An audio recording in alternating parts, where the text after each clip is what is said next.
Okay, so we have two psukim left in the parak, and then we're done, and then we're on to new parak. So we're up to 1324. Okay, chosech shivto sone beno. Okay, this one says chosech. Okay, it's not choshech. Chosech shivto sone beno ve'ohavo shicharo musar. Okay, who wants to attempt the translation here? I guess someone who withholds the staff hates his son. Okay, one who withholds the staff hates his son. The ohavo shicharo. Okay, no, shicharo is an awkward word here, but you can see Yeah. I got the BDB right here if you want to consult that.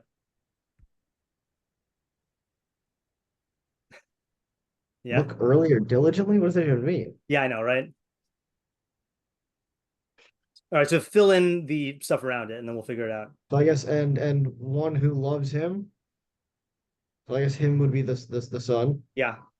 Uh, I guess seeks out Musar. Okay, yeah. So one who loves him. I'm gonna go ahead and say, okay, shicharo. I'm just gonna transliterate it here, musar. Okay, and then we'll do a translations of this in. Let's go like this. Okay, so shicharo musar equals. Okay, so one. Anyone else want to try? What did you say, Chaim? I think I said seeks out. Seeks out, and how do you translate musar? Uh,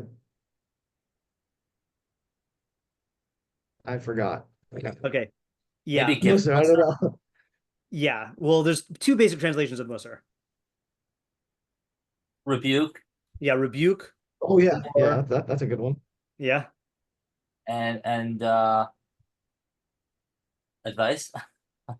Okay, so let's go rebuke, and then if you're talking about like an act, then it would be rebuke. But if you're talking about like the subject matter, like mishlei is ladas chachma and musar, is to know chachma and musar. So I usually like saying discipline.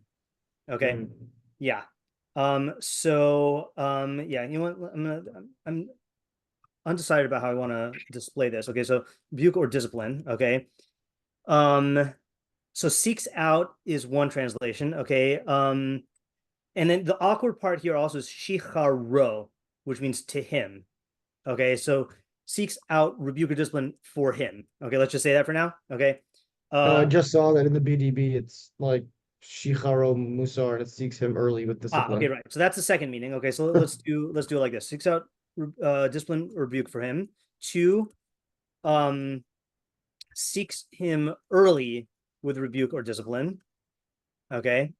Um And let's leave it like that for a second. We're going to get a couple more when we do the other translations. Okay. So the Klein dictionary says also to seek early or to search diligently. He saw early. By the way, what's the etymology of how does shicharo mean early? Like, what's the relationship? Shachar? Shachar. Okay, right. So same in the words the dawn. Okay, right. So it's derived usage. Okay. Metzudas ציון says chosech is monea, one who withholds. Shicharo is inyanu yemei hayaldus shehu b'tchilas hayamim. Okay, so he says shicharo means that he seeks him. He disciplines him early in his youth. Okay, so slightly the translation number 2 is a little ambiguous. Translation 3 is more specific. Okay, so he seeks him early. Sorry, he disciplines him early in his youth. Okay. Sadyagon says V'ha'ohovo mashacharo b'musar v'hine shacharo nigzar min shachar. Klamar b'chol yom me'az ha'shachar madricho mechancho u'melamdo musar. Okay, so Sadyagon says it means he disciplines him all day long. Okay, literally from the dawn. Okay, so that's a different emphasis. Okay, let me move this over here. Okay, and then the Targum. Do we even want to do this? No, we don't want to. No, I think this is a literal translation here. Okay, let's. Yeah, actually, I'm gonna go ahead and translate this. I think what the Targum is saying, the chasech shivte sare b'nei. Sorry, Sane b'nei udrachim le mikadim le mardusa. He preemptively disciplines him. Okay, so we have now, what is it, 5 translations? I'm just going to move these around. Okay. Alrighty. So then we've got Art Scroll, who says, "One who spares the rod hates the child, but he who loves him disciplines him in his youth." Hirsch, so that's kind of like that's like the Metzudas ציון. Okay.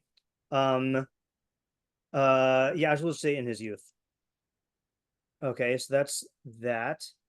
Hirsch says, "He who abstains from chastisement hates his child, but he who loves him disciplines him diligently." Okay, so that is oh, so that's a new one. Okay.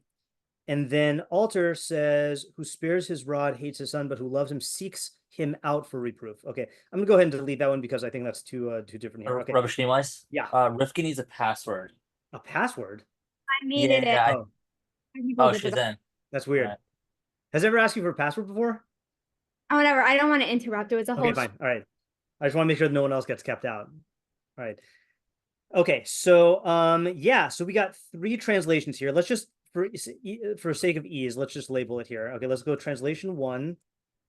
Okay, which is I guess the most generic one. Translation 2 is seeks him early with rebuke or discipline.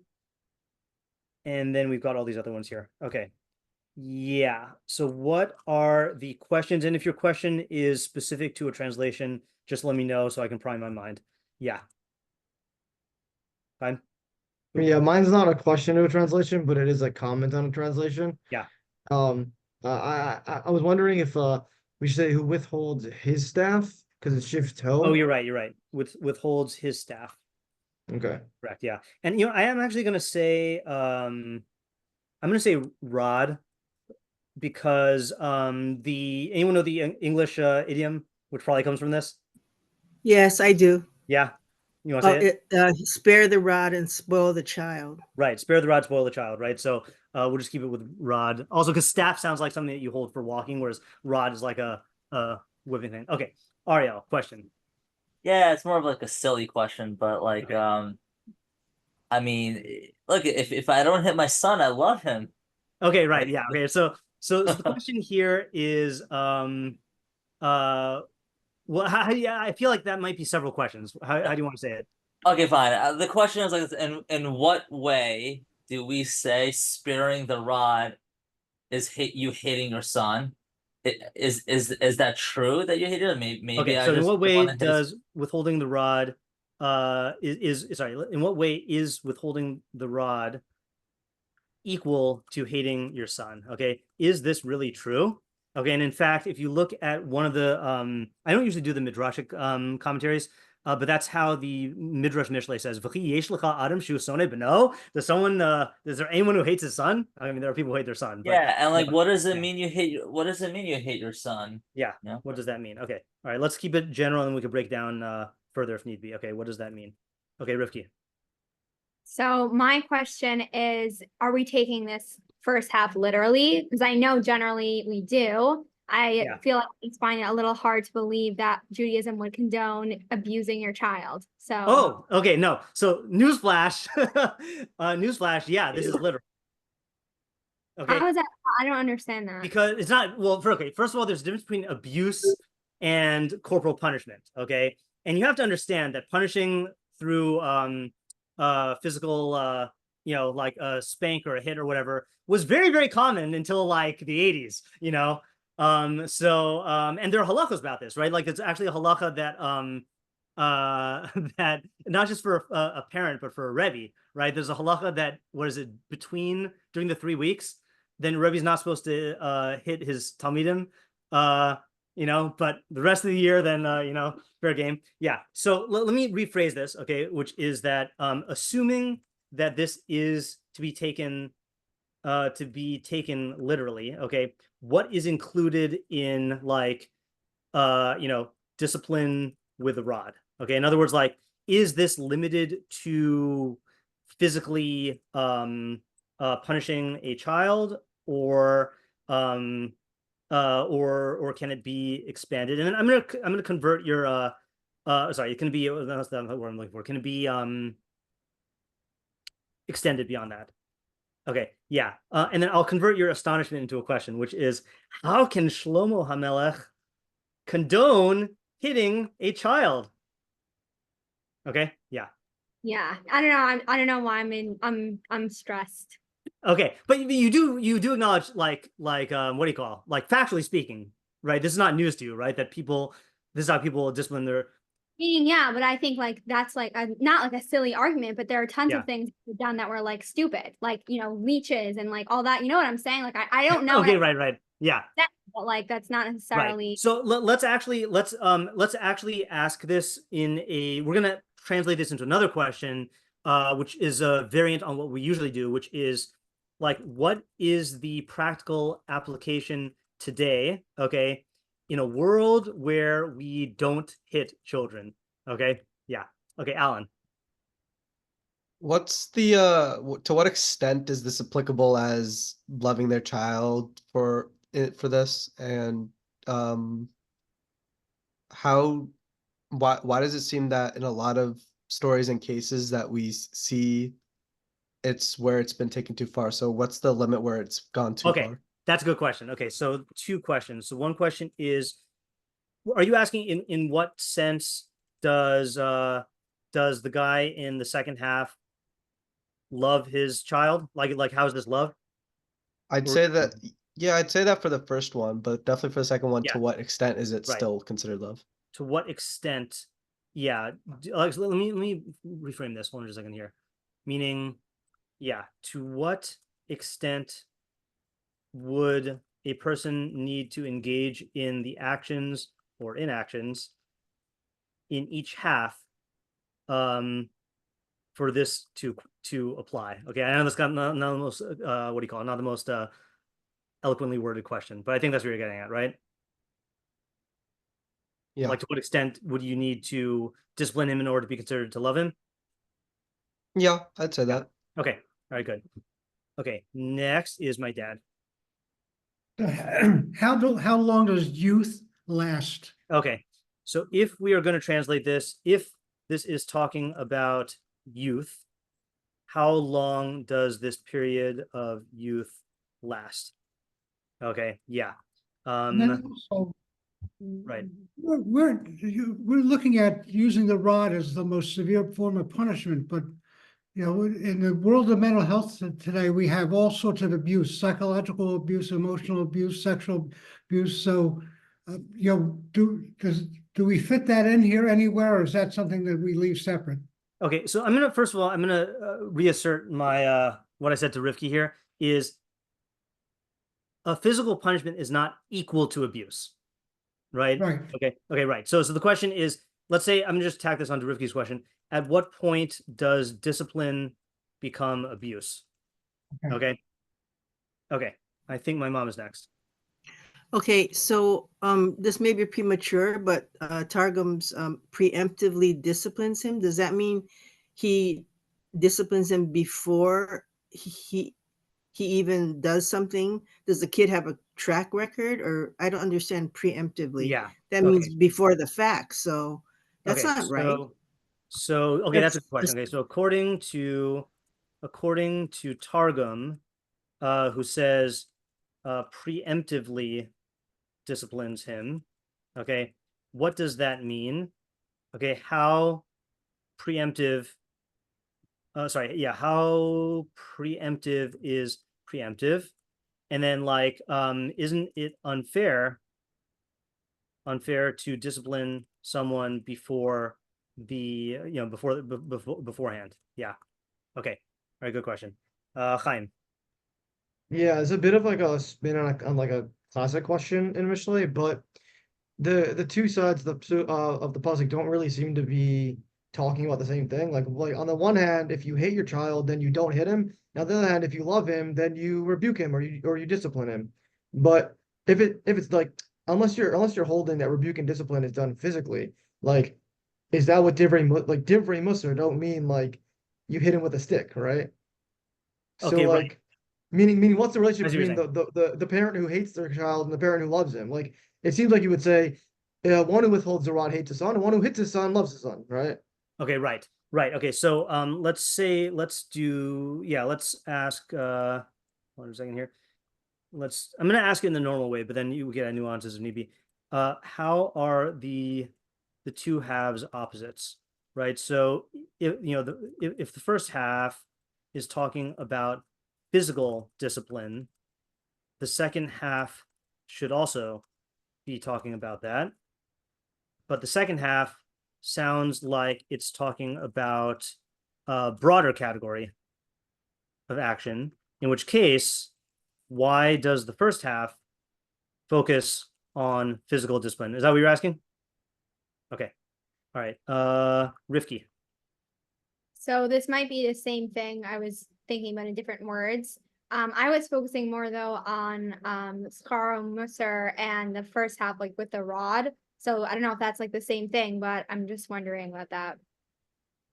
Are you saying how what is the opposite of shiur musar in the first half? Yeah, I guess so. Because I would assume it would be the rod, but okay. Likewise, what in the first half is the opposite of shiur musar? Shiur musar in the second half. Sorry, in the second half. Okay. Yeah, Brooke. Yeah, I kind of had two questions. One is just kind of adding on to the first one, which was like specifically what does it mean by hate? Yeah. And then another question was actually inspired from your dad, where he said, like, assuming the rod is the most severe form of punishment. But like, are we assuming that? What, right, yeah, like, I was gonna remark on that also. yeah, right. it's like, what is it, just a middle of the road punishment, and it's saying anyone who doesn't discipline their kid, or anyone who will discipline their kid but won't actually pull out all the stops when necessary? Okay, yeah. So let's make that into a question like this. What exactly, actually, you know what? I'm gonna make this into I'm gonna modify this question here.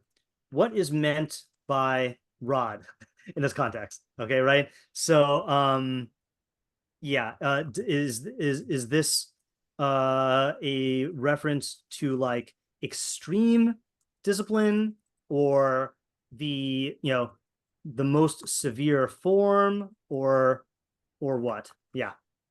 Okay, Isaiah.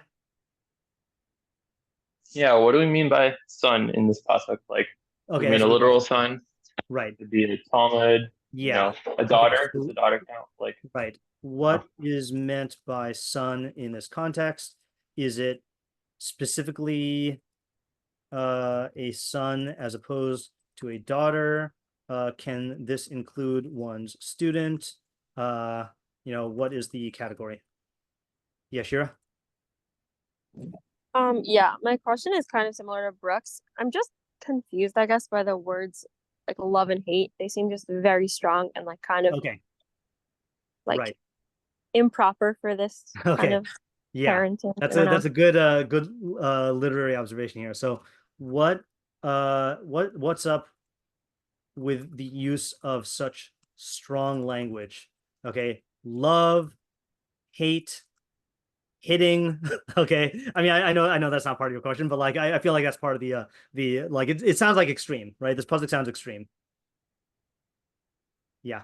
Okay, Alan, I was kind of assuming that your hand was left up earlier from before. I wasn't ignoring you, but did you have another question, or was your hand just left up from before? I left my hand up by Okay, accident. I figured. Yeah, Chaim?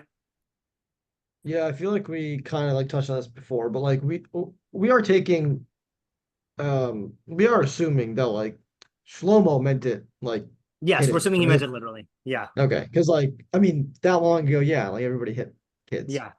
And I guess like part of the question, like I think people are like I think at least for me, like I'm grappling with is like now that we know more about psychology, Right. arguably, right? And I mean, I guess that's just like a premise that I have to ask, like, can we like do we say that? Like, do we Yeah, know right. more about how like the human mind works and that like Right. maybe I'll it's tack that on to the Rifki question here. I think it's a 4. At what point does discipline become abuse? Yeah, what do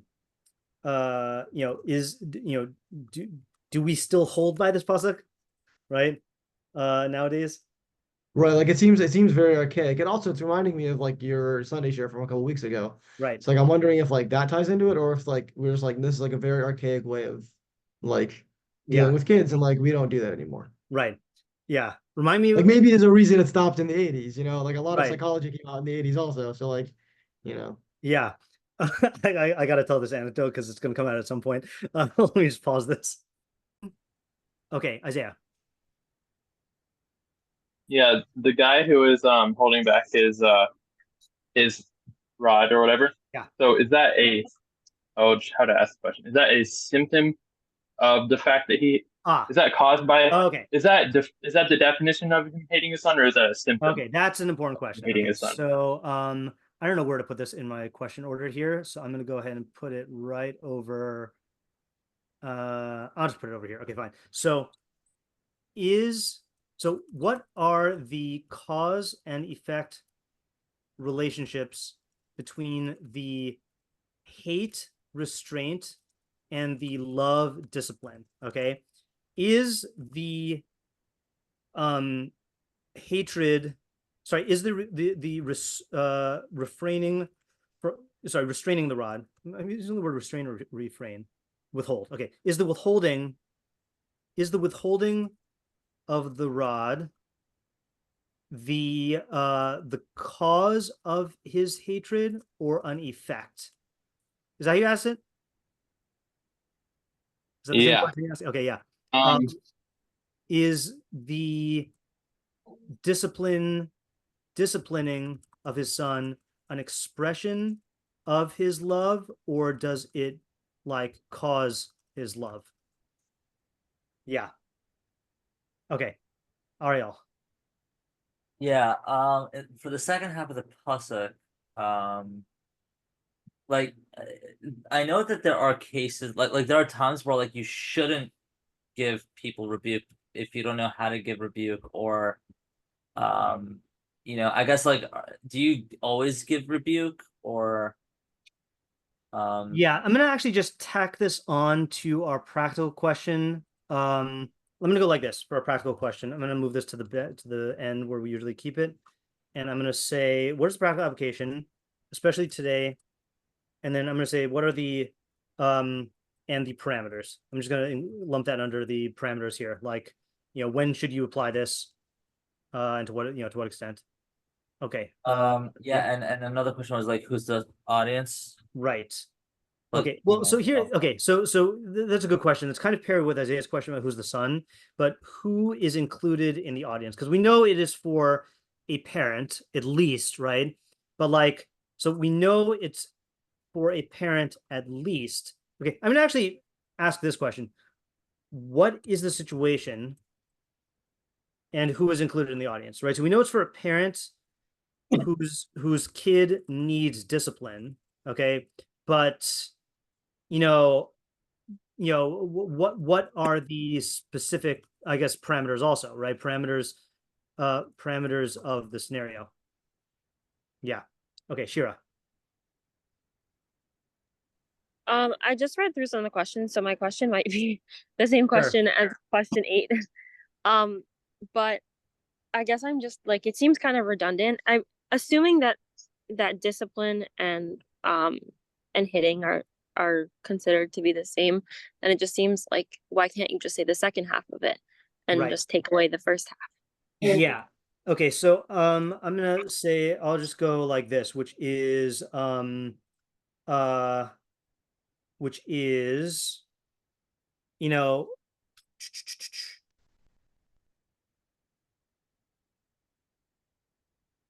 just gonna say, what is the relationship between Musar and the rod such that the two halves aren't totally redundant?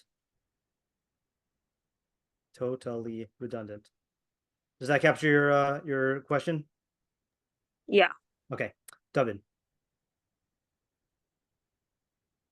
2 questions. Yeah. One particularly following your mom's question about if this is a preemptive thing. So I would think that if this is meant to be a teaching experience or teaching phenomenon, I would think that better than even getting hit, like the best lesson is just actually living through bad consequences or something. Okay. Presumably your kid did something bad. Yeah. Okay. I'm gonna put this yeah, I'm gonna actually make this a new question. I know it could probably fit under other questions, but I'm going to put it over here, which is, moreover, even if this was a common form of discipline, okay, aren't there better ways, right? Shouldn't a parent let the child learn the hard way, or give verbal rebuke? When, I guess, how ideal is this form of discipline? Yeah. Okay. Yeah, next. okay. Yeah. Oh, go ahead. That was one question. The other question I had is, as far as what is the scenario here, is this where the son actually does something bad, or this is just a general, like the son should know that the rod is something that's potentially out there, or know so that let's go bad under what is the like. situation. I'm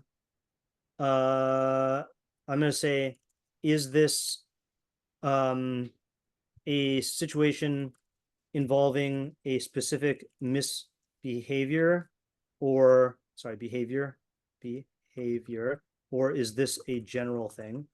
And who's the audience? Okay. Next is my mom. I don't know if this has any bearing on the discussion, and I never said this phrase, but I used to hear in the olden days, this is going to hurt me more than it's going to hurt you when a parent disciplines a child. And it's like, it would be total natural for the kid to say, no, it won't, Right. But it's such a, I don't know what your thoughts are about this, or even if it has a place in this. Yeah, I think that I don't think that's a question on the pasuk, but that might be the start of an answer. So let that percolate, I guess. Okay. Yeah. Okay, Chaim? Yeah, maybe a bit of an unfair question, but like, what about lolishmas? Can you elaborate? Yeah, I guess like in a sense, if you're disciplining your kid, then you want them to do something good and not do something bad. So like, don't we have systems where like we encourage them positively? Okay, so yeah, so I'll say like, I guess the question is like, is this an exhaustive discipline like system framework? Yeah. Okay, I'm gonna go ahead and just I think that's gonna fit into the question number 4 in terms of like, Okay. Are there aren't there other ways? Yeah, Isaiah. The question is, I'm not sure if we asked, how old is the child, the son? Right. Does it matter? Okay. Are you saying that as you're looking at your baby? But yeah. Okay. Question originally. Yeah. How old? I guess to what age does this apply? I guess lower and upper limit. Yeah. Rivki. So I don't know if I just am completely misunderstanding the translation, but to me, like, seeking out rebuke is very different than doing it yourself. What would it mean, seeking out rebuke? What do you mean by that? Or what? Like disciplining yourself, like I feel like Metzudas, ציון, and Stoic, like that would be like, okay, like if I had a kid and I was disciplining my kid. But I feel like, to me, seeking out rebuke is a little bit of like a broader category of like, if I kind of like, I think it was maybe Ariel, I don't remember who said this before, but like the idea that if you know that like they might not listen or someone else might be better, like I just feel like it's a broader term of like actually rebuking your child. It just seems less direct to me. All right. So one question I will ask here, I'm still not, I feel like I'm not picking up on the vibe that you're getting from the wording, but I will ask the question, what is implied by the awkward use of the phrase, seeks out rebuke for him? Okay. Why not just say rebukes him? Yeah, that was kind of what I was trying to say. Like, it was just more elaborate. Yeah. Okay, next is my dad. So this may be part of a solution or a discussion, but is this recognizing corporal punishment as crossing over a line? Is that a red line? Is that what we're looking at here? Where you can you elaborate on where you're getting that from in the pasuk, or because this is endorsing it, right? But it's okay. It's And the use of the endorsed. phrase "crossing a red line." Are you talking about for the discipliner or the disciplinee? The discipliner. Right, but okay, so I'm not showing you to me the phrase in English "crossing a red line" implies wrongdoing, but this is saying he should Okay.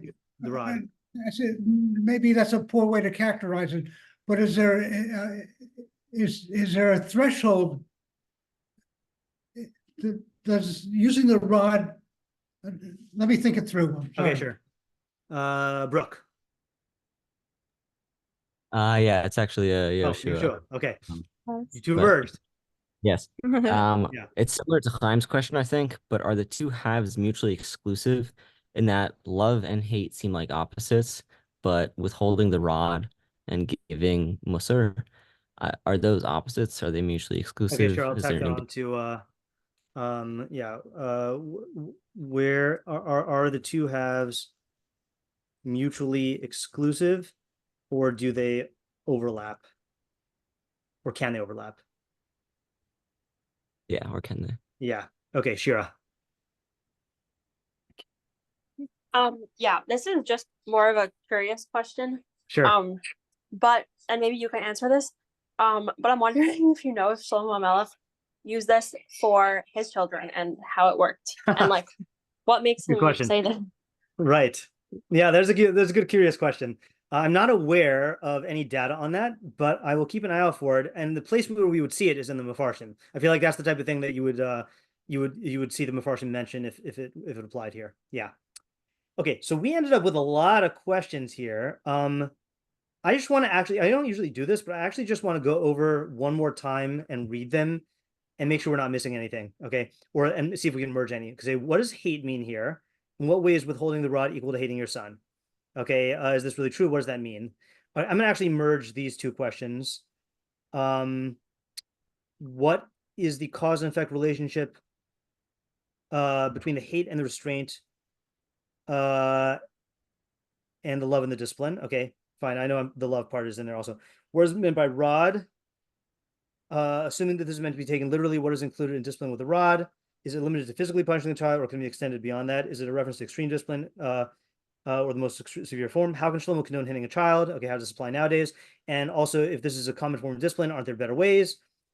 In what sense does the guy in the second half love his child? To what extent would a person need to engage in these actions for each half to apply? I'll use the word threshold. What is the threshold? Okay. If this is talking about a youth, how long does the period of youth last? According to Targum, if it's preemptively disciplining him, what does that mean? And how is that fair? How are the two halves opposites? What is meant by son? What's up with the strong language? What's implied by the awkward phrase seeks out rebuke for him? What is the practical application? What are the parameters and what's the situation? Okay, yeah, I think this covers it. So for those who are new to the Monday night shiur, shiur, you have another question? Or is that hand left up from before? Sorry, I left my hand up. Okay, sure. All right, so what we do now is I paste all the questions into the chat. So, oops. Oh, they finally fixed, oh, they didn't fix it. Okay. They did update it. I got a character limit. They actually told me a character limit this time. That's never happened before. Anyway, so I'm going to paste everything into the chat, and then we're going to take our thinking minute where we sit silently and think, and then we'll hear ideas. Oh man, hold on a second. Got to change the I gotta correct all these numbers. Hold on.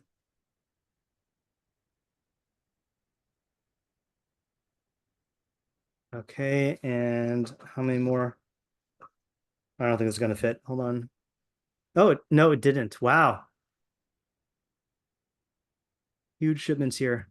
Need a lot of these. Sorry for the length of time. Okay. And then the last two. Okay, so let us take our thinking minute and think.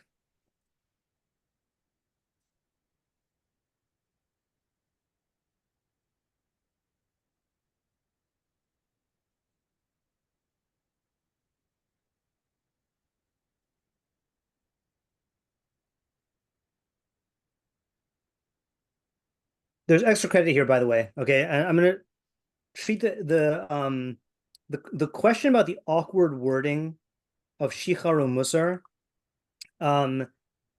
If you can have an idea that accounts for why it uses such a weird word, then you get bonus points. Okay.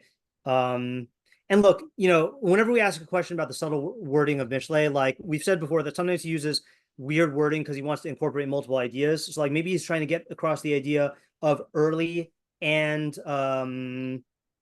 diligently, okay, or something like that. But if you can get the idea, that'd be good.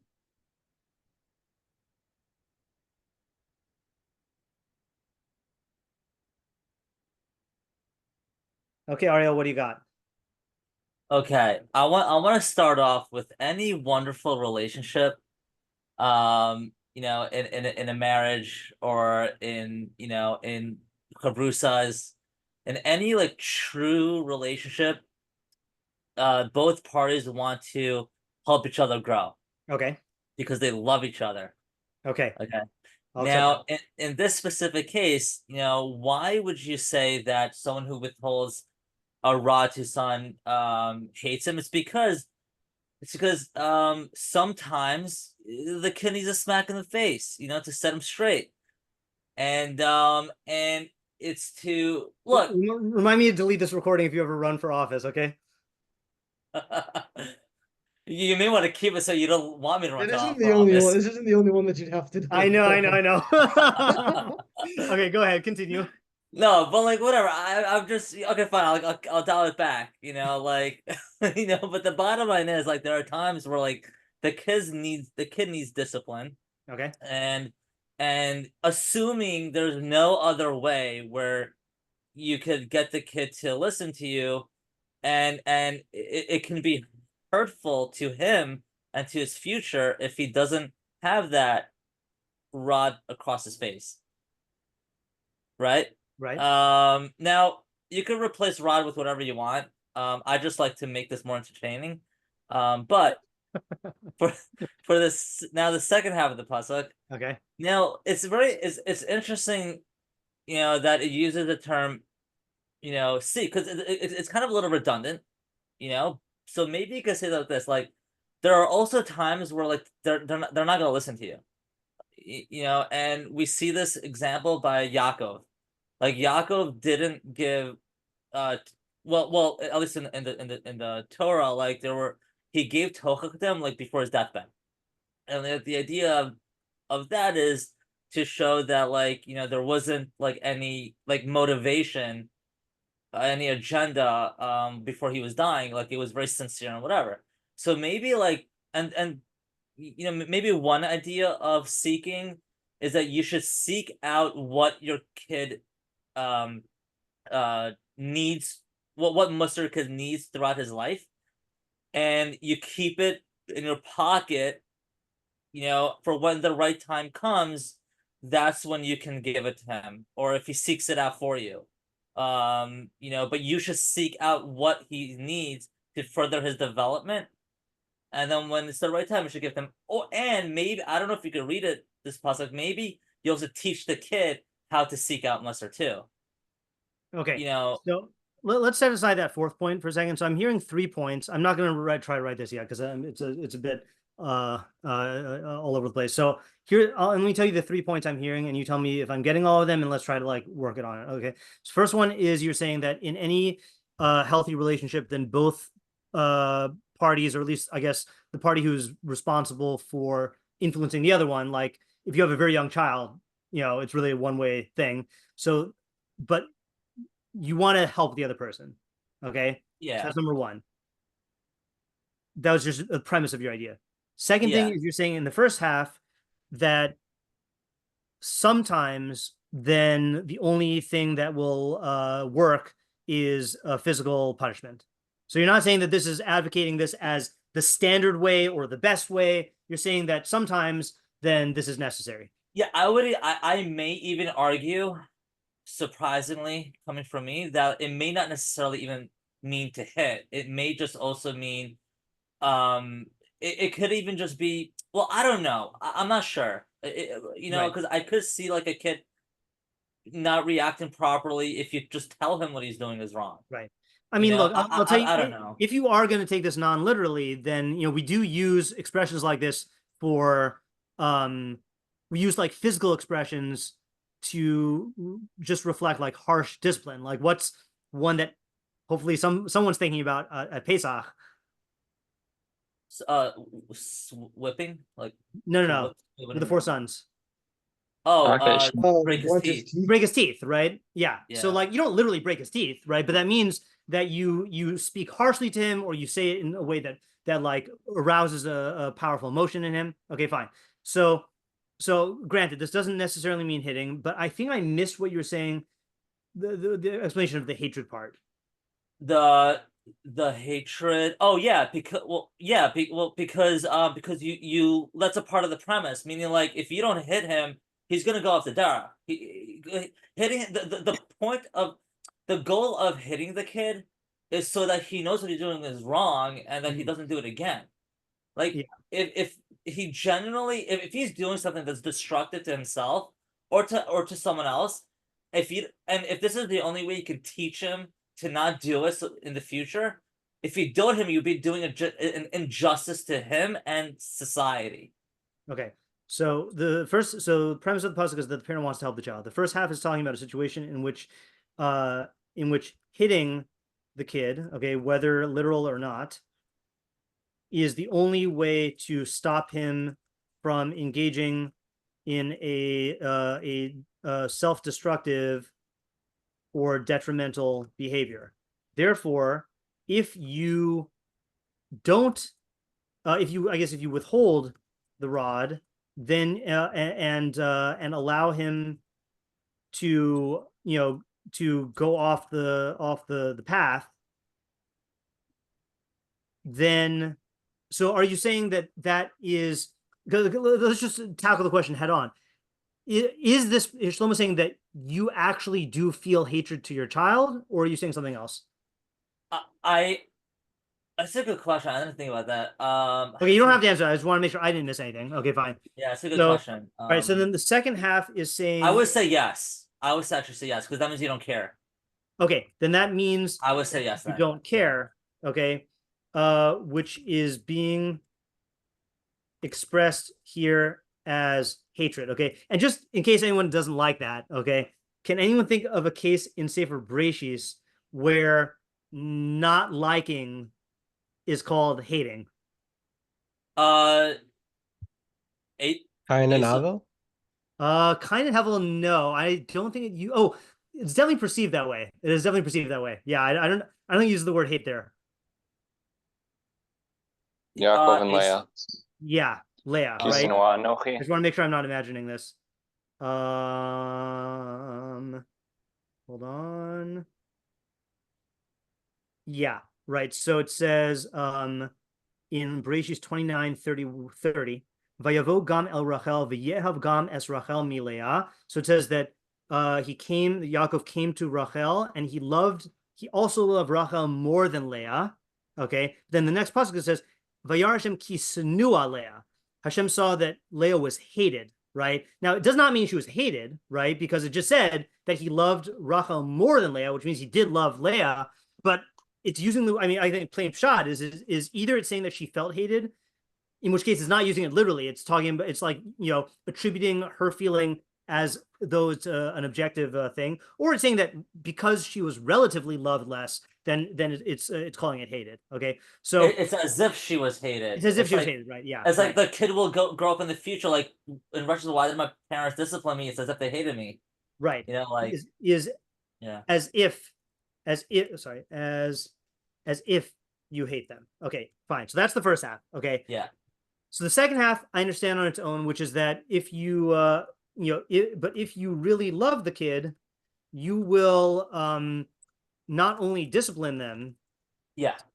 Discipline them, but seek out discipline. Okay, meaning that you will look for the most appropriate and effective way to discipline him at every stage. Is that what you said? What do you mean by most appropriate and effective way? I was just trying to say what you were saying because you said Yeah, you said something about like at every stage. I thought, yeah, and maybe I imagine that. Why doesn't it just say you will rebuke him? Okay, okay, okay. If maybe it's just I'm not understanding with the way you're writing it, but I was saying that not it's not necessarily just a strategy in how you discipline it, but it's also like actively finding where he's lacking. Okay, so you will be diligent in finding the exact musar he needs. Yeah, yes. and of course the strategy also comes with it too. Yeah. Okay, so I think what I'm going to do is like this. I'm going to give you one question to think about, which I think this needs just to complete it, and I'm going to move on to someone else because I want to make sure we get to everyone tonight. So the question I would ask is like this: is what is the exact subject of the pasuk? Okay, in other words, like why contrast these two particular disciplining decisions, right? Of like not hitting the kid. That's a very specific thing that the parent is not doing. And for all we know, by the way, the parent could be disciplining the kid in other ways, but just not going that far. And then on the other hand, it's going almost to like a very, very high level of discipline where you're looking at what the kid needs in every single case. Okay. So let's just think about that for a little while. Okay. Isaiah. Okay, so I think my idea at first I thought it was very different from Ariel, but I think it's maybe not that far off. I'm in a similar boat. I also have an idea, but I'm not sure how close it is. Yeah.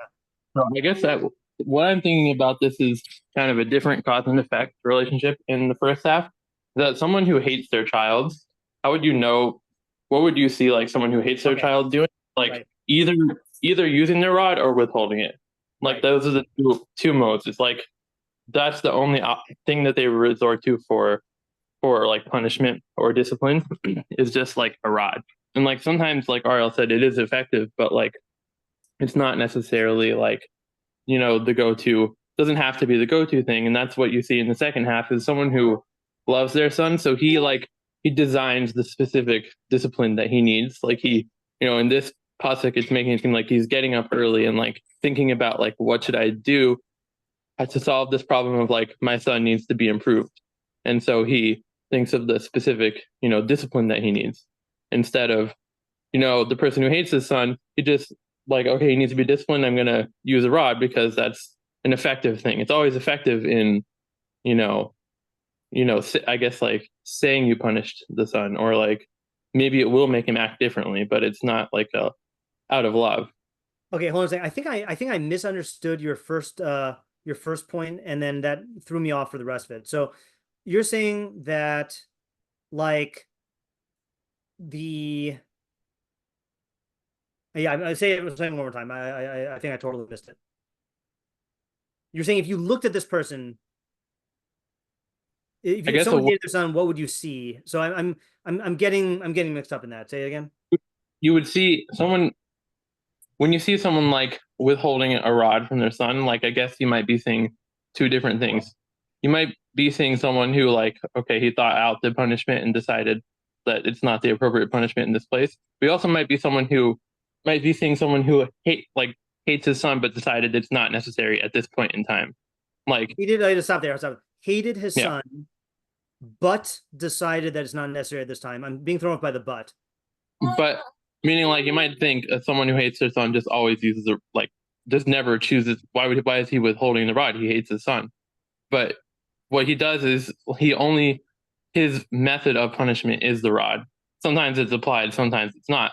Like sometimes he chooses to apply it, sometimes he doesn't. But he doesn't have a thought out method of discipline for how he approaches. Let me try saying this back because there's something that is just really throwing me off here. So if you, without any context, see a kid misbehaving and the parent has a rod and then just like doesn't hit the kid.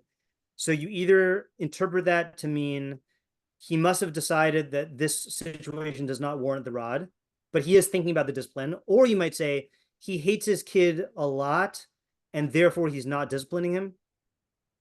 No. Okay. All right, so I'm totally lost. It's not really talking to the person who's observing someone who's punishing. I think it's talking to like the parent Okay. and saying like if you're deciding, if the way that you approach punishing discipline for the children is you either decide, is this a good time for the rod or not? Yeah. You might be someone who hates your child. Okay. Okay. So Right. so the first half is talking about someone whose sole method of discipline is either hit the child or don't hit the child. And that really stems from a hatred of the child, because that's not an effective like disciplinarian. Or is that not what you're saying? Yeah, that's what I'm saying. Okay, fine. So then the second half. In the second half, someone who loves his child will, I guess they'll design like the proper discipline for them. Like they'll think it through. Meaning, and the reason it says shiur is like he thinks in advance how to discipline his son. He doesn't just, do it on the spot, decide it. Okay, so I like the two sides in abstract. I think the difficult part I'm having, and this is why I was not getting what you were saying earlier, is it's almost like you're trying to put a full pasuk in the first half and a full pasuk in the second half.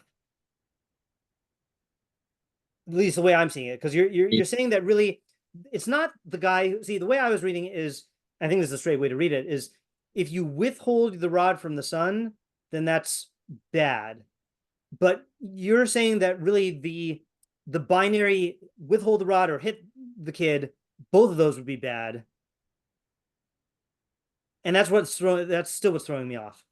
So I'm really not understanding it. So think it through, and if we we'll come back to it if need be, but I'm just not understanding. I'm not understanding. I see, I like the idea independently. I'm not seeing it in the puzzle for some reason. Rivki. Yeah, I hear that. Okay, so I also think that mine is kind of similar to Ariel, so I'm not sure if they're actually going to be discrepancies. Okay, sure. But mine, I think, was really coming from like the feeling that a parent, what I'm assuming, because I don't have kids, but what I would assume that a parent has, feelings towards his children. And what I mean by that in both halves is that I think that I can imagine it being very difficult. There's really two sides. Number one, this is the first half. I can imagine it being very difficult to discipline your kid. Especially because I assume most parents think their kids are by nature good and like inherently just trying to, they're just trying to grow. They're just trying to be a human, Right. So I think that would be a very challenging thing to use the rod. And I'm saying that literally and that is even crazier to me because I can never actually imagine, using that. Like I can see, smacking your baby's hand if they're going to hit a touch of fire, but I don't necessarily think that's what he's talking about. So that's kind of for the first half of that like difficult emotion. But the parent that's a good parent understands that if he doesn't discipline the kid, then someone else is at some point going to do it. And it's like that classic idea. If you don't do it, then someone else will in a worse way. So he understands that idea and why it's important that he should be disciplining his kid, even though it's hard. So that's for the first half. Okay, right. So let me just pause there for one second. So it could be difficult for a parent to discipline their child, which is why they might withhold the rod. But a good parent knows that if they don't do it, then the kid might learn in a way which is either like harsher or too late or something bad. So he does it. So the parent will go through with it. Yeah, okay. Exactly. Yeah. And then I'm just looking at my little scribbles. And then for the second half, I think I also was thinking about the word musar because I know we've discussed it in other psukim. And I'm kind of taking that as like a general approach to like just I forgot the English translation we use. What do we say for musar? Like musar, discipline or rebuke. Yeah. Just like don't we also say like mishlei type learning? Yeah. I usually call that discipline, but yeah. So I'm not sure exactly. So discipline then. So then in addition that this parent would also know, like, this is the best of both worlds, that he can't be the only one to discipline him. Because I think that would also be like an innate feeling that like, oh, like you know, if the kid needs disciplining, which is hard, but if they do need it, which they will, I want to be the one to discipline him. Like, I think that would be a very natural feeling as well. So this pasuk is coming to tell us that, like, no, like, yeah, like, you are the parent and you are going to need to discipline in, you know, their lifetime, but there might be times in his life where someone else or something else, you know, like someone was suggesting earlier, maybe like letting them go through with it, or maybe getting someone else to do it, like his teacher, would actually be better for the situation at hand and in the long run. Yeah. So I like what you're saying. I think you're getting something out of the words seeking out discipline that I'm not seeing. Like, you're somehow getting from there, like are you reading it like they'll need to like employ someone else to, where are you getting the other person from? That's part I'm not getting. Maybe I'm not understanding like the actual Hebrew root of the word, but to me, like, at least in English, the connotation of seeking out something is that you're looking for a source other than yourself. Like, I would personally, at least, I would. No. I don't think so. Right? I don't know. I don't see it like that. Like when a person puts out a singles ad, you know, seeking a wife. I don't think it's always like that though. Seeking gold and silver, seeking hidden treasure. But you're seeking something that you're lacking. Right, yeah. But where do the other people come in? Meaning you're seeking. That's what I'm saying. You're seeking, whether you're seeking something that you don't already have. So I guess that's maybe a specific application. Okay. But to me, it's that you're seeking out something that you know you don't have that, whether it's a quality or whether you have to work on it to make sure that you could, you know what I'm saying? Like, there's something, that's why I was going to another person. So just to articulate the difference between your approach and Ariel's approach, Ariel is basically saying that, that if you look at what this parent is doing by not disciplining their kid, that is the action of a parent who is not caring about their child, right? Because they're letting their child, like, go undisciplined. You're putting the emphasis, though, you're acknowledging that also, Rivki, but you're also putting the emphasis on the fact, like, it's speaking to the parent's emotion. Exactly. That, speaking about, it's addressing itself this way because it's hard for a parent to bring themselves to do this. So that's I think the difference. The thing I'm still not getting here is what is the relationship between the two halves? Okay. Like, these two still seem like two disjointed ideas to me. They don't seem like opposites, or I don't see where, almost what I said to Isaiah is like it's almost like there's a complete Mishlei idea in the first half. And by the way, like, you should also look for Musa from other sources. Like, those seem like two separate topics in my mind. I think I'm just having trouble because I don't feel like that. Do you have like a more specific question? Because to me, they do feel very connected. Yeah, the first one is talking about you have to suck it up and like discipline your kid even when it doesn't when it pains you. So the subject is there is is the parent prioritizing like what's good for the kid or prioritizing their own emotions, right? Okay, but for the second half, you're saying the parent also has to make sure it's a different emotion, which is there's a bad parent who says, I want to be the only one in charge of disciplining my kid. And then there is, and then there's a parent who says, no, this is going to need to be a multiple person job. Like, what do those two ideas have to do with each other? They're both about discipline, but one has to do with like, overcoming this pain of like causing their kid pain. And the other one has to do with like, this is a multi-person effort. Those are there's lots of ideas about discipline. There's like dozens of ideas, so what these are not two halves of a pasuk. How are they opposites? Like, I don't see any place where these have opposites. Yeah. Okay. Brooke or Yoshua? Right now it's Brooke. Okay. I mean, it's a little Yoshua. Part of these ideas are for us. But I just kind of wanted to knock a few things out. I'm gonna try to be quick, but we'll see. Sure. Firstly, I think rod is kind of referring to everyday discipline, because I think generally Mishlei tries to address like the middle of the road everyday things rather than the extreme cases, and tries to get as many things as it can into the bucket. Yeah. So I'm using that framework. I also think that when it says hates the child versus loves the child, I think this is particularly, I think it's trying to emphasize the middle road as opposed to these two extremes, and it's particularly aiming at parents who in either direction are influenced too much by strong emotions. Okay. So protective parents who think that they love their child so much that they're not going to discipline them, it's saying you hate your child. And similarly with parents who use the rod all the time, it's also saying like you hate your child. In both situations, it's telling the parent like I love my child so much that I'm doing this for them, that no, you're doing it wrong and you're not actually doing what's best for your child.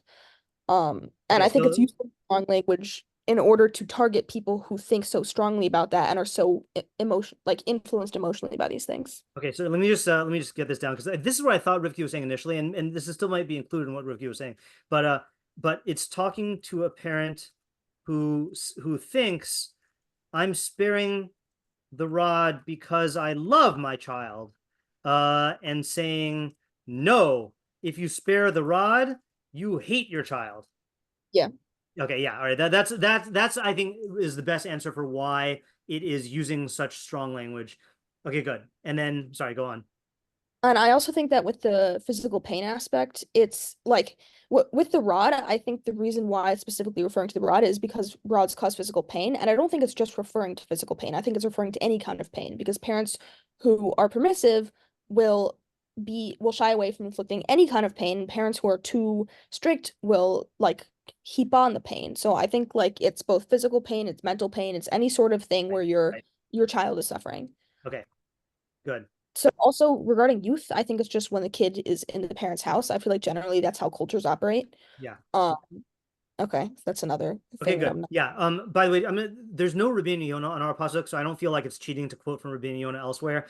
He says youth and mishlei in general is two qualities: is when the kid is in the parent's house and can still change their character. And so like you can have, for example, an adult son who's living in the parent's house, and at that point his personality is hardened, and that's not going to do much, you know. So I think that works also. So the thing I missed, or either I missed or you didn't say, the second half, did you interpret what it means, or were you taking a stance on what it means, shiur Oh, that's what I'm slowly getting at. Okay, sure. Yeah, that was Yoshua kind of laid the groundwork for that, but he went to the bathroom, so now it's my idea. So he said like he kind of interprets it as a general framework of raising your child, where you will discipline them obviously as needed, but it's not just about disciplining them in the moment. It's about setting up work in advance where you're instilling values so that they won't do that thing in the first place, but if they do, you're there to discipline them. Okay, good. So I think I can bring this home, okay, which is but setting up a framework, far more framework, in which they will be they will be raised with discipline. Yeah. So hold on just a second here. Okay, so the question here is, what is the subject such that the two are opposites? And I feel like we're very close to it. Do you want to try stating it? Not to put you on the spot. Well, what's exactly? Yeah, I feel like this is the best idea so far for saying that the two halves are opposites. And I'm just trying to think, how are the two halves opposites? Oh, so well, I think the first half is it's mainly criticizing permissive parents. Yeah. And then the second half is almost criticizing like overly strict parents. Because the first half is saying if you withhold your rod and if you're never disciplining them, then that's terrible for your child and you're not doing right by them. And then the second half is saying, but that doesn't mean you use the rod all the time. It means that you use it in moderation. So then it's targeting the parents who are like, oh, I'm right. I use the rod all the time, so I'm a perfect parent. Okay. Okay. All right. So that's actually a good idea. All right. So this is a category of mishlei pasuk where the two halves are not bad decision and good decision, but these are two bad decisions, right? So let me just I'm going to actually write this. Shiur musar would be then like a helicopter parent, right? I think.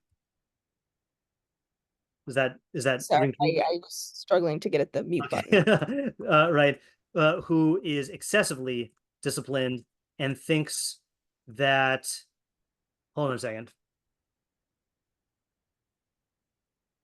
It's not just a helicopter parent, it's almost like a parent who gets a little sadistic about punishing their child. Right. So how is that one who loves him? Like Well, no, I was saying this part criticizes a parent who overly disciplines the child. Right, but Because- how are you reading the word loves him though?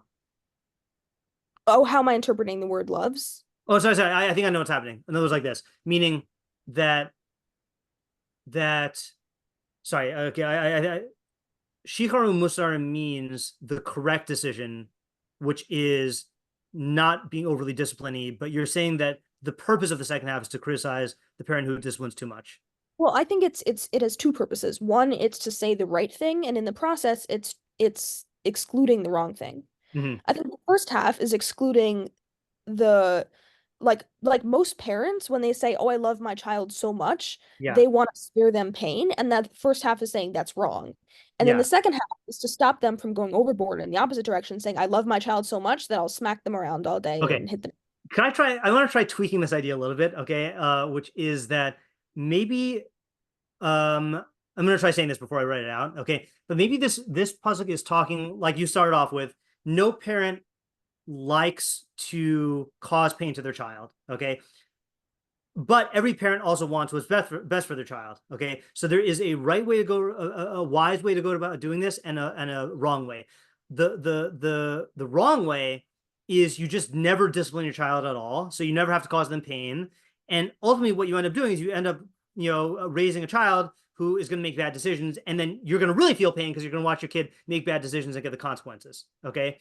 But the second half is saying there is a way that you can discipline your child and cause them minimal pain, which is if you do it early and make it and diligently. In other words, there you will have to intervene, but if you try to like raise your child with having good habits and good self-control and all this other stuff, you won't have to give these painful interventions.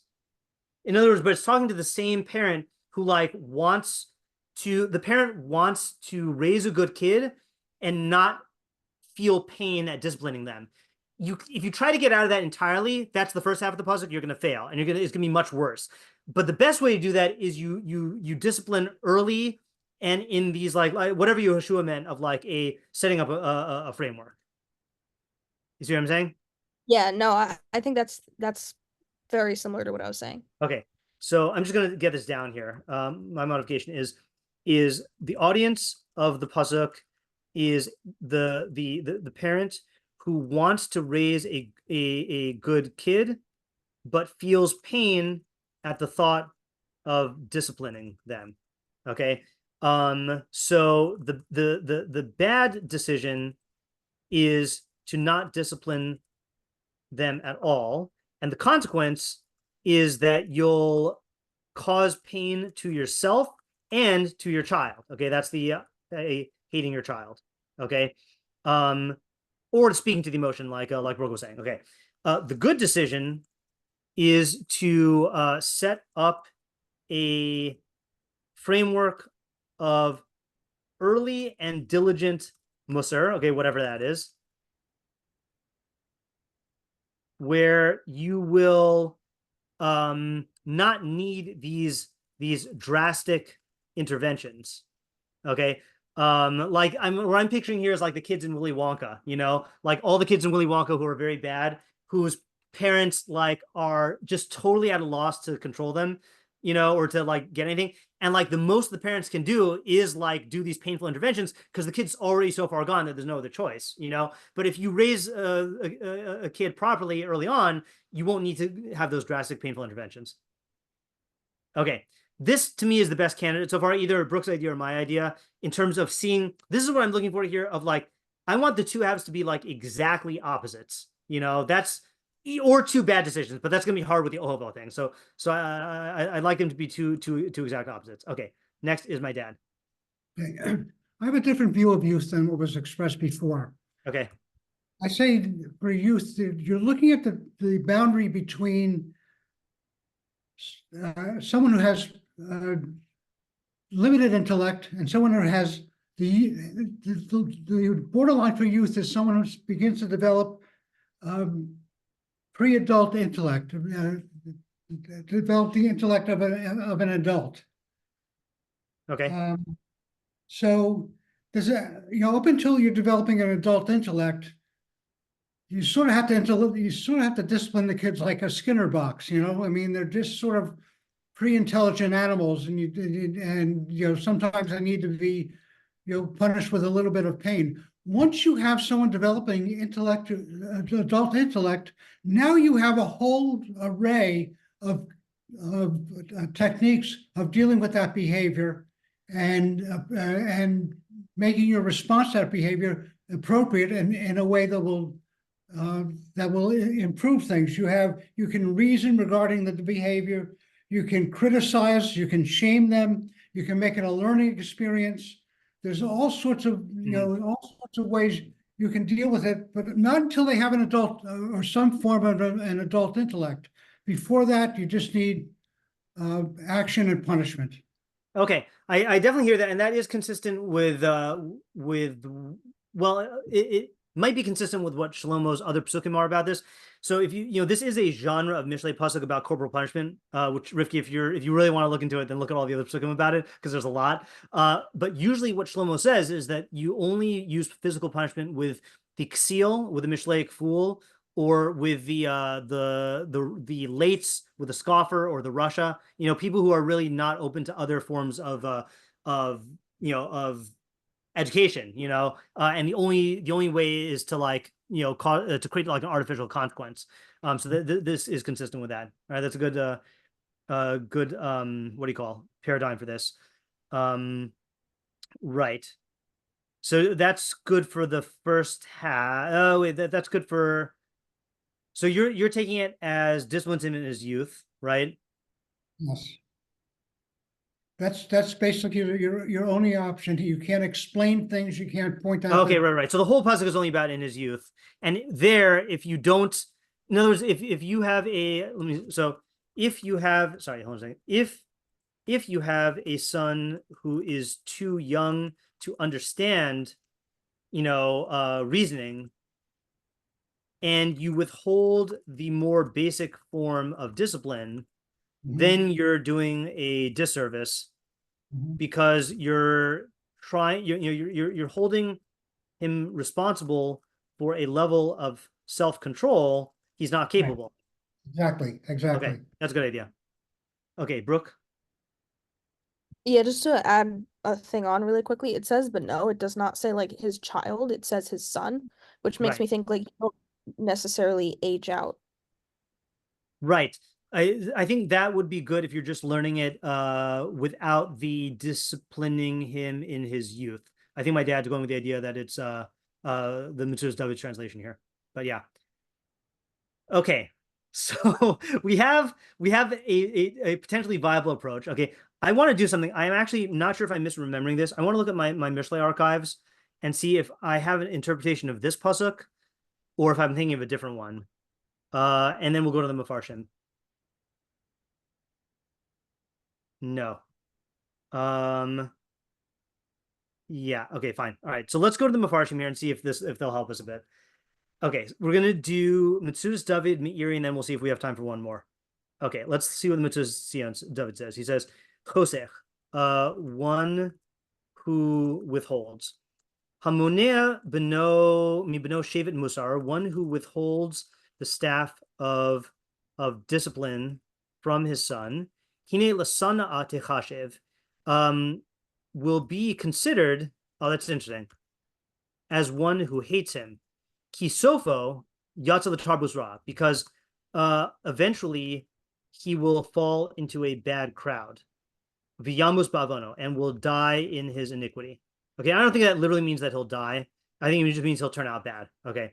The ohovo, but one who loves him, ha'ohev espeno, one who loves his son, miyasro be'es hashachar, will discipline him be'es hashachar, ratzalam or b'yalduso, in his youth. Eis yuchol lintoso l'chol sheyachpots, at a time when he can incline him in whatever direction he wants. Okay, so the question here is, what is the main idea? What main idea is he getting at? Okay, the first half sounds very much like what several of us were saying, right? That if you fail to discipline your kid, then it is as if you're hating him because you're letting him go bad. The phrase that always comes to my mind is like, if you, let's say you saw your friend, let's say your friend starts a business and you see them making really dumb decisions, and you ask them, why do you want to go bankrupt? And they'd be like, I don't want to go bankrupt. But what you're saying, but what you're doing is you're saying if anyone just looks at your actions objectively, they're seeing you engaging in self-destructive actions. So if anyone looks at this parent, they're engaging in decisions that are bad for the kid. So it's as if they hate their kid. Okay, so that's the first half. But the second half, I think, is where there's some nuance here. Yeah, David. Yeah, I think with the second half that he's having, particularly when the son is still like malleable. Yeah. The longer you wait and the more a person gets set in their ways, it's much harder to actually steer them in the proper path. Right. Okay, good. So this idea, I think that's the key step here, which is that there's a fantasy of waiting here. Okay, right? That somehow, for some reason, the Metzudas David is talking about waiting. He's probably getting that from the fact that the pasuk says you got to do this early. Okay, and that's going to be central to the main idea. Okay, the question is, how is that central? I think that's like that's the first step. Can you just explain what you're asking for specifically? So in others like this, first half is what we've said so far, which is that if a parent fails to discipline his kid, it is as if he's hating the kid because he's really like letting the kid go on a bad track. Okay, but then for the second half, Metzudas David says, if you love your son, you'll discipline him in his youth at a time when you can incline him in whatever direction you want. Okay, so who was saying this? Like Brooke was saying that, or like actually like Brooke started to say, and I added Rabbeinu Yonah, there's a certain like window of opportunity, like up to a certain age, you can still influence the kid, but at a certain point, you have no influence over him anymore. So the question I'm asking is, why is Metzudas David bringing that aspect into this? The fact that like you have to do it when he's young, when you can influence him in whatever direction you want. And David is pointing out that there is like this, there is a point of no return, right? So I'm saying, like, how can we unify these two into one idea here? Well, I mean, isn't it like meaning if he's a kid and if he's more malleable, and if you set him on the right path immediately, it's kind of teaching him good habits. It's like, right.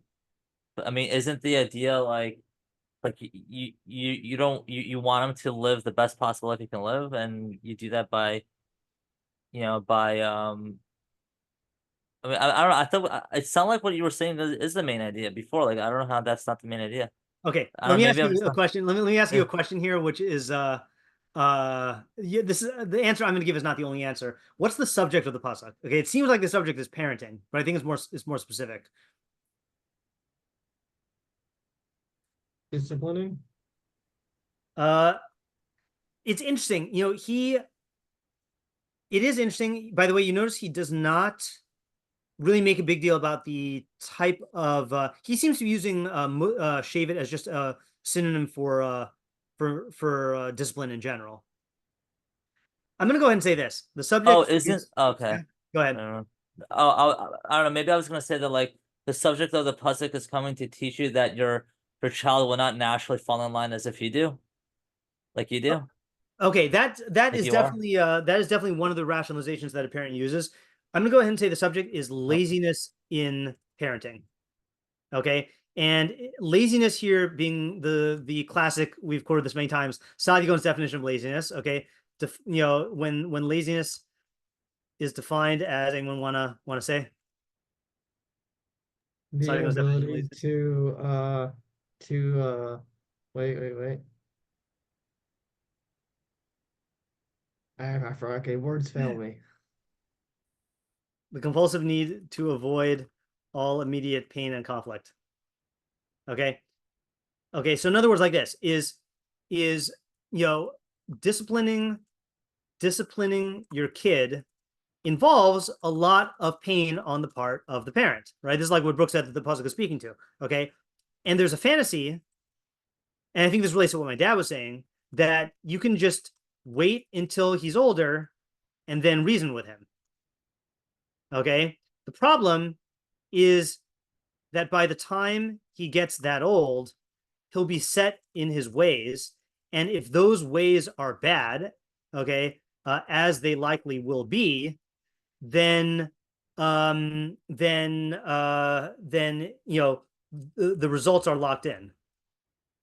Okay. In other words, there's a fantasy in all laziness that you can be outside of time. Okay. And I think the thought here is that I will just, and again, when I say lazy, I don't have the image of the person like lying, on the couch watching TV. Like that's one form of laziness. Laziness could also be, I don't want to hurt my kid, or I don't want to like look out in all of their aspects of their life to make sure that like they're developing properly in all these ways, or I don't want to preemptively come up with strategies to do this, or I don't want to like create schedules.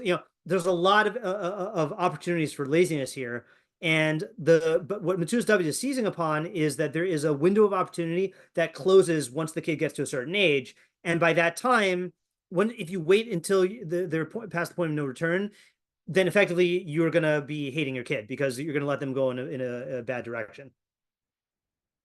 Okay, so he does not take any of he doesn't put as much emphasis as we were on like the corporal punishment. He's just talking about the disciplining in general. Yeah, Mom. I think the modern thing is like I don't want my kid to hate me, or I want to be his friend. Right. So it's easier to do that. It's not even, I don't think they even think about giving in. It's what makes the parents' life easier. Right. Yeah, that's the modern version of it. Yeah, that's a good point. Yeah, David? I think one other thing also with the waiting is the moment that a person decides that, like, if a person takes on that mindset, the moment that they will actually go and like decide to enact some form of rebuke is the moment where things are too late and things are starting to unfold badly, and then they try to jump on then, but at that point, like the reason why they're only jumping on now is because it is too late. Yeah, exactly. Yeah. Okay, let's do the Meiri. And as usual, we have two ideas in the Meiri. We have his derech nigle, which is the external meaning, and then we have the derech nistar, which is the internal meaning. Okay, so I'm curious to see what he has here. Okay, so he says like this. Okay. Okay, I'm not going to translate that. Zem musar kolel l'chol adam shiyasmi b'tochachas b'no v'yigadleho al derech hayashar. This is a piece of general decision-making advice to every person. Shiyasmi b'tochachas b'no, that he be persistent in rebuking his son. V'yigadlehu al derech hayashar, and he should raise him on the upright path. Okay, as it is stated, okay, this is the classic Mishlei pasuk, train the youth according to his way, and even when he grows old, he will not deviate from it. Okay, that is Mishlei 22:6. But Amar, he says, Shahamonea shivto milayasar espino husono, that one who withholds his rod from disciplining his son hates him. Klomar shemonea shlemuso, meaning he withholds his perfection or development. Okay, that's the real hatred. Okay, right? It's funny. It's not the physical hurting, and it's not even him getting consequences. It's saying that if you don't discipline your kid will not develop, and your kid will basically be a childish mind in an adult body. Okay, a man child, as they say. O pirusho, or it means shesofo sheyisnaehu al roa ma'asav, that that's a good thing. He will ultimately hate him because of his bad behavior. That's another good interpretation, right? He will hate his child, meaning that the kid's going to turn out bad, and you're not going to like him. Yeah. Ohavo shikaro musar, but one who loves him, we'll see how he translates this. Rotzalamar, meaning to say, shivakrehu b'chol boker liasro. He greets him every morning. Sorry, he checks on him every morning, like bikur cholim. He checks on him every morning to discipline him. Rotzalamar, meaning shiochichehu b'hasmada, to rebuke him constantly. Now, this sounds like a nagging parent. I don't think that's what it means, because I think that is not like, I don't even think you could use the word tochacha that way. But what it means, I don't think he means like, I'm not even going to use this word, to provide let's say to provide him with moral guidance constantly. Okay, let's use tochacha as moral guidance. Okay, right. So according to him, what is the main idea?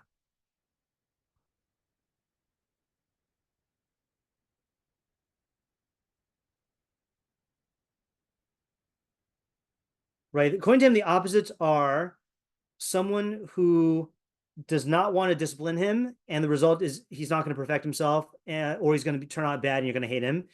The other one is you check on him every morning to discipline him, meaning that you are constantly providing moral guidance. That's again, it's the first half sounds, is similar.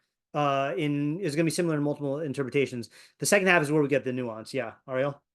Yeah, it sounds like it's kind of similar to the previous shita. I've got who Yeah, Metzudas David. Metzudas David, right? But it sounds like he's also coming from like a positive perspective, like don't just discipline him when he's doing stuff bad. Also, like, be proactive as a parent, and right. I guess it's just another way of don't be a lazy parent. It's just one way is being more active, like with right. That's what I'm wondering about. I'm wondering if the second idea is just saying be more active, or if there is a. See, it sounds like what he's trying to do is he's trying to say that the word shachar means like daily, right? So is there something about the daily idea that is essential to the idea? Meaning have me. It's funny because like my fourth point in my idea, like it wasn't I don't know if it was connected to my idea, but like he would almost like create like a system where like he would it's almost like he makes it like a routine, like, yeah, okay, right. Like at this time 5 o'clock we're gonna be discussing each other's flaws and strengths and weaknesses, and we're gonna discuss them and see how we can improve. It's right. Almost like what that's doing is if you create like a system and a structure around it, like you hold like it's called like in business we call it an accountability session, right? Yeah. So like it's almost like you're already creating a framework where he's open-minded to receiving tochacha in a way where he can process it without any negative feeling. Okay, that's actually that's a good idea, right? In other words, like this is, in other words, this parent doesn't only like discipline his kid when there's wrongdoing, but he raises him with an idea that like musar and tochacha are a normal daily part of growth. So that will not only so in doing so, this is really good. In doing so, he won't not only will he save his son from going off the path, but he will like raise him with a healthy attitude towards his own development, which he can then internalize. Yeah, that's really my yearly tochacha sessions. Right. Yeah, I mean, now you just gotta make him daily. Yeah, that might be too much for my psychology. Yeah, Chaim. Yeah, I think in a similar vein, I'm kind of thinking about it as like, and this is kind of something that I'm just thinking about now as like a chiddush in my mind, is that I think the mistake is to say that because there's a certain nature in like the human mind, let's say, without getting the derech nistar per se, but to be like geared toward tov in a sense, like we know the nature is not that, yeah, and that the mistake is like consistency isn't as necessary, and I can't put it into words very well, but like I'm thinking about it in insofar as like other natural processes, like let's say like with like a plant, right? It's like everybody knows that watering it is good, so we'll water it, but then it's also in its nature that if you don't water it, then it dies, right? So yeah. It's like it's not just that like, yes, if I give it this thing, then it's good for it, but also the natural consequence of not giving the kid musar is that like he's gonna die, I guess. Right. Right. That's a good opposite to the developmental yeah. Yeah, that's really good. I just want to say one more thing also. This is also what I was looking for the bonus points of why it uses the weird phrase shicharo musar, because the word Hebrew, the Hebrew was, shicharo means morning, daily, and constant, and early, right? So like it really, these are all these things. It's got to be a daily thing. It's got to be from early age, and it has to be constant. So that explains his weird word choice. Okay, should we do the derech nistar and call it an evening? Yeah. Okay, derech nistar. So this is the metaphorical. We'll see. Yesh shapirish in al yetzer. One can explain this as a reference to the yetzer. Okay, shehachosech shivto mimeno, that if a person withholds his rod from it, v'yanichehu lihizgado al pidarko, and allows it to develop according to its way, and does not strive to overpower it with his intellect, husono, then he hates it. Okay. But one who loves his yetzer is constant and early, and regular with his rebukes. The shicharo romes al haskalas gidulo. Shicharo refers to the beginning of its development. Kamosha b'yarnu b'mashkime b'boker. Musar romes al shlemus amidos. And musar means perfection of the midos. Okay, so here is the interesting thing, right? So he's saying that the sun. See, this is a different direction than I thought he was going to go in. So he's saying the sun here is your yetzer, which is your emotions. Okay. If you allow your emotions to develop according to their nature, then you hate your emotions. But if you discipline your emotions from an early age with your intellect, then you love your emotions. Okay. So what's the main idea according to this? Loving and hating your emotions. Yeah, Ariel? Yeah, I think the main idea is to put yourself in a state of uncomfortability when it comes to your natural tendencies. Okay, what I mean by that is you should always challenge your nature and grow from it. Okay, that's definitely part of it. I think the thing we have to explain though is what does it mean? Why is he what is gained by saying like you hate your yetzer versus you love your yetzer?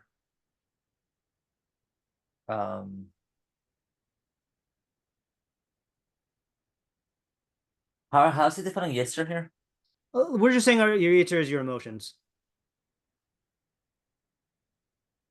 your psyche, your emotions,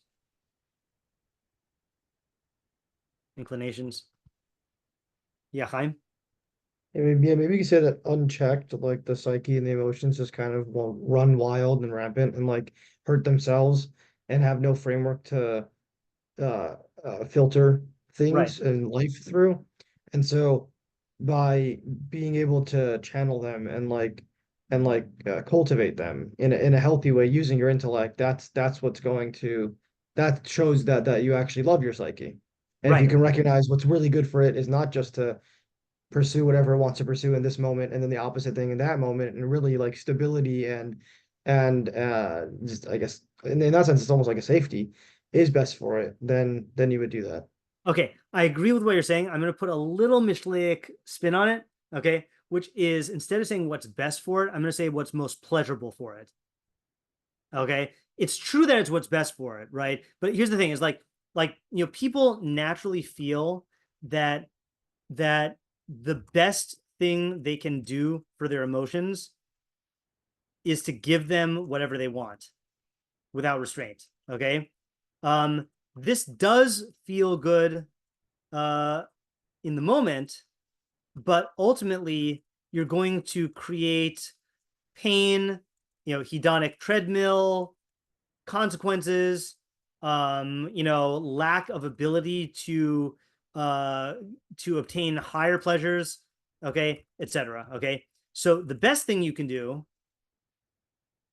is to discipline your emotions with your intellect and then train them to be able to enjoy themselves even more, without painful consequences. Okay, so this will be the best thing for you objectively, but will also be treating your psyche in a manner that is most pleasurable for it. I think that's a more Mishleic way to say it. So I'm not negating what you're saying. Like, it is best, obviously your yetzer hara should be well trained, but like for Mishleic purposes, for its satisfaction. That's why I think it's like, you think that you if you just eat a bunch of candy, then you are, then you're doing what's best for your desires. But no, it's possible to have too much Halloween candy, Yeah. Okay, so let's summarize what we have and we'll call it a night. This is a surprisingly difficult one. Yeah, okay, so we had I'm just looking at Ario's idea and seeing if it fits into any one of the other ideas that we had so Wait, far. didn't you have an idea separate from this? My idea was what Brooke was saying, just with my twist on it. Yeah.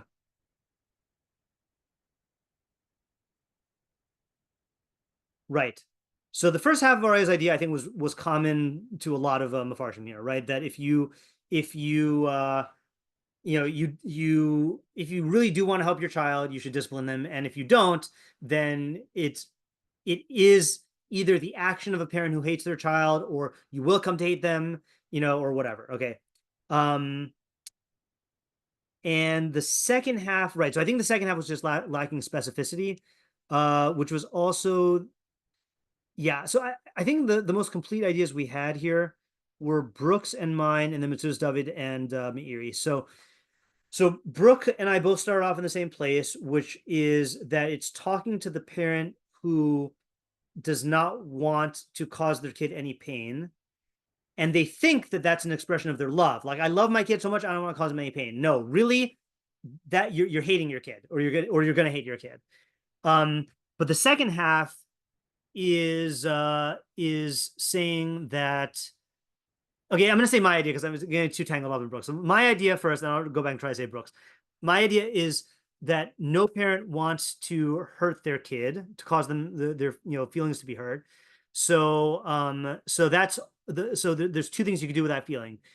Okay, one is to just not discipline at all, but ultimately that's going to hurt their kid even more, and then it's going to hurt you even more because you're going to have to suffer when your kid suffers. Or you can try to set up the most early preemptive discipline parenting structure possible, where you will have to intervene and you will have to discipline your kid. You might even have to punish them sometimes, but it's going to minimize in the long run your need to do things that are going to hurt, that are going to cause pain for your child and pain for you. Yeah, Chaim? Yeah, I just had a eureka moment. Yeah. Where I realized that the Meiri derech nistar, I think.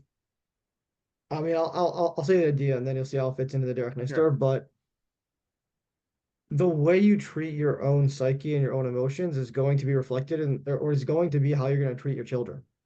Yeah, I mean, because your yetzer hara, children are little yetzer haras. Right. And that's all that they are. So if you treat your own psyche, in X way and your own emotions in a way that's not conducive for them, then you'll do the same thing to your kids who are just little bundles of yetzer haras. Look, I've said it before that the most important shiurim in the TTL are the parenting shiurim, and one of the reasons why is not just for preparation for parenting, but because Rabbi Chait is talking about parenting, but all self-discipline is a form of self-parenting, of parenting like this idiotic kid that's inside of you called the yetzer hara that doesn't know how to control itself, and so it's a symbiotic thing in terms of how you parent yourself is going to affect how you parent your kids and vice versa. So again, if you haven't listened to those, you got to listen to them, regardless of where you're at in terms of parenting. Okay. So then Brooke's idea, now I can disentangle it from mine.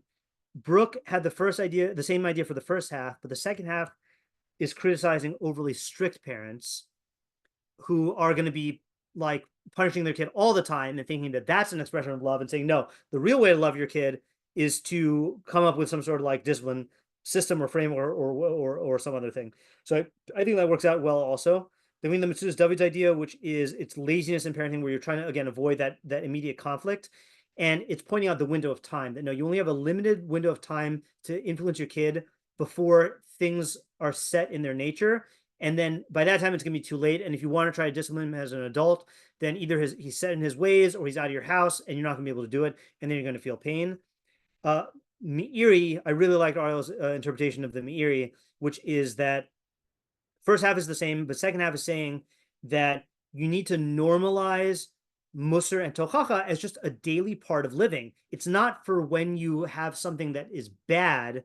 It is for, you have to, just have these normal check-ins where you are like talking about decision-making every day, and like it becomes a part of the way that they think. And so it's going to avoid a lot of the negative associations that come with like being disciplined by your parents. And it's also going to help him to internalize it growing up.